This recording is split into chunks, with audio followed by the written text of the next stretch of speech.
They told me that I'm a traitor to my own profession, that I should be fired, have my medical license taken away, that I should go back to my own country. My email got hacked. In a discussion forum for other doctors, someone took credit for Twitter bombing my account. Now, I didn't know if this was a good or bad thing, but then came the response. Too bad it wasn't a real bomb. I never thought that I would do something that would provoke this level of anger among other doctors. Becoming a doctor was my dream. I grew up in China, and my earliest memories are of being rushed to the hospital because I had such bad asthma that I was there nearly every week. I had this one doctor, Dr. Sam, who always took care of me. She was about the same age as my mother. She had this wild, curly hair, and she always wore these bright yellow flowery dresses. She was one of those doctors whom, if you fell and you broke your arm, she'd ask you why you weren't laughing, because it's your humerus, get it? See, you've grown, but she'd always make you feel better after having seen her. Well, we all have that childhood hero that we want to grow up to be just like, right? Well, I wanted to be just like Dr. Sam. When I was 8, my parents and I moved to the US, and ours became the typical immigrant narrative. My parents cleaned hotel rooms and washed dishes and pumped gas so that I could pursue my dream. Well, eventually, I learned enough English, and my parents were so happy the day that I got into medical school and took my oath of healing and service. But then one day, everything changed. My mother called me to tell me that she wasn't feeling well, that she had this cough that wouldn't go away, that she was short of breath and tired. Well, I knew that my mother was someone who never complained about anything. For her to tell me that something was the matter, I knew something had to be really wrong. And it was. We found out that she had stage 4 breast cancer, cancer that by then had spread to her lungs, her bones, and her brain. My mother was brave, though, and she had hope. She went through surgery and radiation and was on her 3rd round of chemotherapy when she lost her address book. She tried to look up her oncologist's phone number on the internet, and she found it. But she found something else, too. On several websites, he was listed as a highly paid speaker to a drug company, and in fact, often spoke on behalf of the same chemo regimen that he had prescribed her. She called me in a panic, and I didn't know what to believe. Maybe this was the right chemo regimen for her, but maybe it wasn't. It made her scared, and it made her doubt. When it comes to medicine, having that trust is a must. And when that trust is gone, then all that's left is fear. There's another side to this fear. As a medical student, I was taking care of this 19-year-old who was biking back to his dorm when he got struck and run over by an SUV. He had 7 broken ribs, shattered hip bones, and he was bleeding inside his belly and inside his brain. Now imagine being his parents who flew in from Seattle 2,000 miles away to find their son in a coma. I mean, you'd want to find out what's going on with him, right? They asked to attend our bedside rounds where we discussed his condition and his plan, which I thought was a pretty reasonable request and also would give us a chance to show them how much we were trying and how much we cared. The head doctor, though, said no.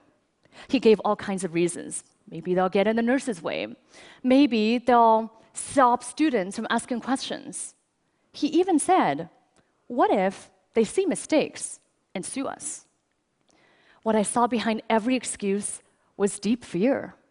And what I learned was that to become a doctor, we have to put on our white coats, put up a wall, and hide behind it. There's a hidden epidemic in medicine. Of course, patients are scared when they come to the doctor, right? I mean, imagine you wake up with this terrible belly ache. You go to the hospital, you're lying in this strange place, you're on this hospital gurney, you're wearing this flimsy gown, strangers are coming to poke and prod at you. You don't know what's going to happen. You don't even know if you're going to get that blanket that you asked for 30 minutes ago. But it's not just patients who are scared. Doctors are scared too. We're scared of patients finding out who we are and what medicine is all about. And so what do? We put on our white coats and we hide behind them.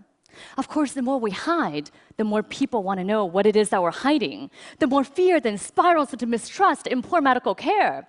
We don't just have a fear of sickness, we have a sickness of fear. Can we bridge this disconnect between what patients need and what doctors do? can we overcome the sickness of fear? Or let me ask you differently, if hiding isn't the answer, what if we did the opposite? What if doctors were to become totally transparent with their patients? Last fall, I conducted a research study to find out what it is that people want to know about their healthcare. I didn't just want to study patients in a hospital, but everyday people.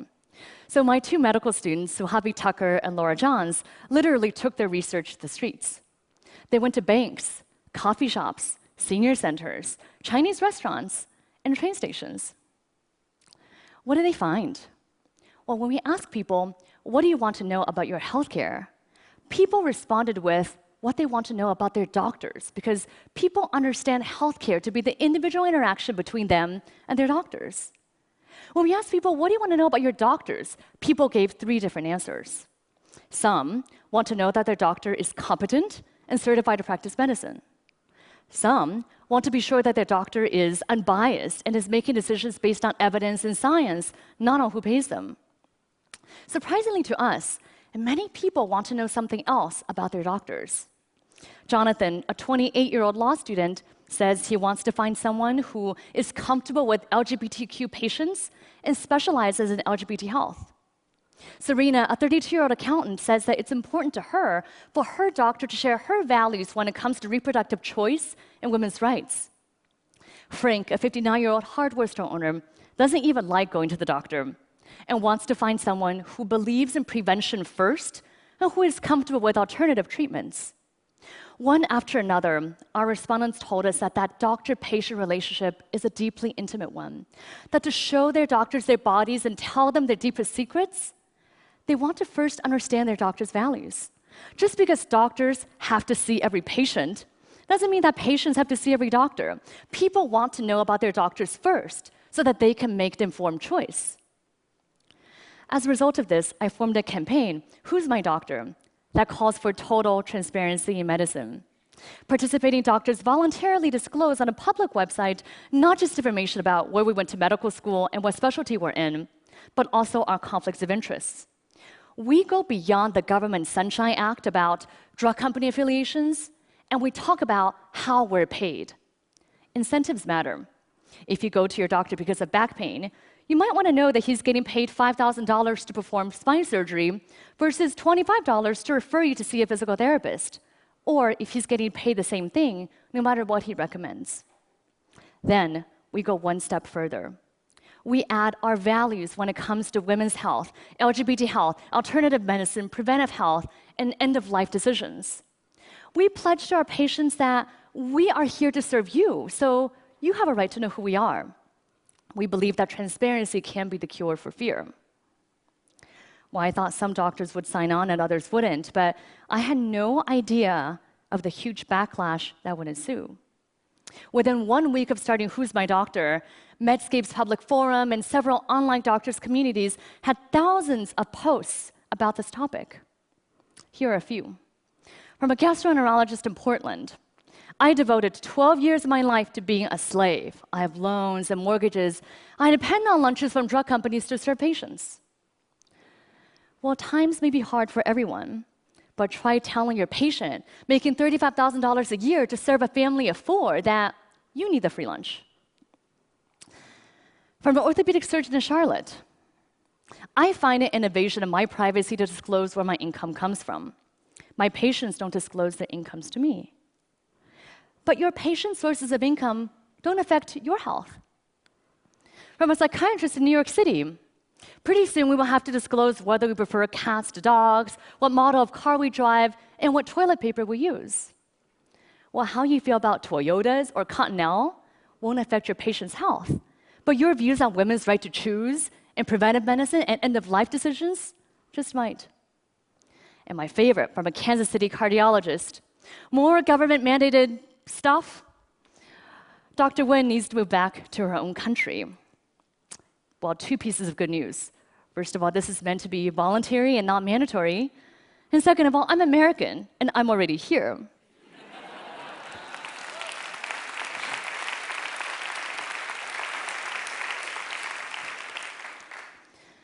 Within a month, my employers were getting calls asking for me to be fired. I received mail at my undisclosed home address with threats to contact the medical board to sanction me. My friends and family urged me to quit this campaign. After the bomb threat, I was done. But then I heard from patients. Over social media, a tweet chat, which I learned what that was by then, generated 4.3 million impressions, and thousands of people wrote to encourage me to continue. They wrote with things like, if doctors are doing something they're that ashamed of, they shouldn't be doing it. Elected officials have to disclose campaign contributions. Lawyers have to disclose conflicts of interest. Why shouldn't doctors? And finally, many people wrote and said, let us patients decide what's important when we're choosing a doctor. In our initial trial, over 300 doctors have taken the Total Transparency Pledge. What a crazy new idea, right? But actually, this is not that new of a concept at all. Remember Dr. Sam, my doctor in China with the goofy jokes and the wild hair? Well, she was my doctor, but she was also our neighbor who lived in the building across the street. I went to the same school as her daughter. My parents and I trusted her because we knew who she was and what she stood for, and she had no need to hide from us. Just one generation ago, this was the norm in the US as well. You knew that your family doctor was the father of 2 teenage boys, that he quit smoking a few years ago, that he says he's a regular churchgoer, but you see him twice a year, once on Easter and once when his mother-in-law comes to town. You knew what he was about, and he had no need to hide from you. But the sickness of fear has taken over, and patients suffer the consequences. I know this firsthand. My mother fought her cancer for 8 years. She was a planner, and she thought a lot about how she wanted to live and how she wanted to die. Not only did she sign advance directives, she wrote a 12-page document about how she had suffered enough, how it was time for her to go. One day when I was a resident physician, I got a call to say that she was in the intensive care unit. By the time I got there, she was about to be intubated and put on a breathing machine. But this is not what she wants, I said, and we have documents.